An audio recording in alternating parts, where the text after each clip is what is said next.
देखो बिल्कुल थी, सबका एक अलग अलग तरीका होता है गेम खेलने का। मैंने बहुत ही सेफ प्ले बोला, क्योंकि देखो जो इंसान वहाँ पे आपको पसंद नहीं है तो आपके पास ऑप्शन होता है कि आप उसे नॉमिनेट कर सकते हो। उस घर से नॉमिनेशन हर हफ्ते होती है और यहाँ पे तो हफ्ते में 2 बार होती थी। तो मेरे को नॉमिनेशन से मैं बचती थी, क्योंकि लोग मुझे नॉमिनेट इसलिए नहीं करते थे, क्या पता मैंने उनके दिल में जगह बनाई हो और घर में मैं अच्छा कर रही हूँ तभी लोग मुझे नॉमिनेट नहीं करते थे। और नॉमिनेट नहीं हुई तो इसलिए मैं आउट नहीं हुई, इसलिए मैं टॉप 5 में पहुंची। प्रेस कॉन्फ्रेंस के बाद आप बहुत लो हो गई थी, क्योंकि हमने देखा टेलीविजन बाथरूम में रो रही थी जी। आप तो कहीं ना कहीं डिमोटिवेट आप भी हो गई थी और अरमान जी भी हो गए थे, क्योंकि उन्होंने कहा कि मैं नहीं चाहता कि मैं विनर बनूं और तू मुझे नॉमिनेट कर देना।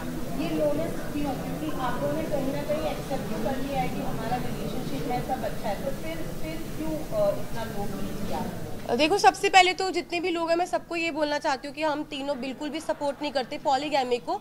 और शादी हो गई है, इसको 7 साल हो गए। जब हम लोगों ने शादी की थी हम लोग सोशल मीडिया पे नहीं थे, चीज़ें हो गई। बस यही है कि हाथ जोड़ के सब लोगों से यही रिक्वेस्ट है कि हम लोग बिल्कुल भी सपोर्ट नहीं करते 2 शादियों को।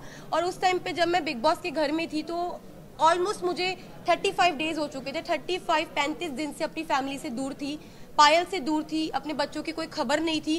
तो अचानक से इतने सारे लोगों ने जो क्वेश्चन पुट करे, हाँ मैं मानती हूँ कि जो चीज़ें हुई वो एक एक्सपेक्ट मतलब कि बोलते हैं कि वो एक्सपेक्टेड नहीं था जो चीज़ें हुई, और बहुत ही अलग चीज़ है। तो पर जो लोगों के क्वेश्चन थे ना वो कहीं ना मुझे हर्ट कर रहे थे। और मुझे इस चीज़ सुनने में आई थी कि पायल के बारे में जो लोग बोल रहे थे, तो वो चीज़ों के बारे में मुझे ना टेंशन सी हो रही थी। मतलब कुछ चीज़ें मुझे खाई जा रही थी। और हम बिग बॉस के घर में थे, मेरे पास फ़ोन नहीं था कि मैं अपनी फैमिली को पूछ सकूं क्या वो ठीक है, क्या मेरे बच्चे ठीक है। तो बस एक होता है ना कि आप 35 दिन से भरे हुए थे और वो उस दिन जो बातें हुई उस बातों से मुझे तोड़ दिया और मैं इमोशनली ब्रेकडाउन हो गई थी। पर फिर जब मैं रोई और मैंने अपनी जो दिल की बात थी अरमान जी से शेयर करी, फिर मैं थोड़ी सी मेरा जो दिल है वो हल्का हुआ। जिस बात मीडिया को पूरा दोषी कराया आपने और अरमान जी ने और रणवीर जी ने, ये मीडिया ने आकर ये बोला क्योंकि मीडिया के पास कोई मुद्दा नहीं था।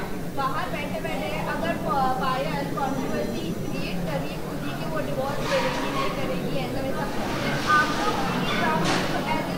आप लोगों ने फ्रेम ऐसे क्यों किया कि मीडिया की ही गलती है, मीडिया ने ये किया, पायल ने ऐसा नहीं बोला होगा? क्या ये बात हेडलाइन बनाने के लिए पायल कर रही थी सब?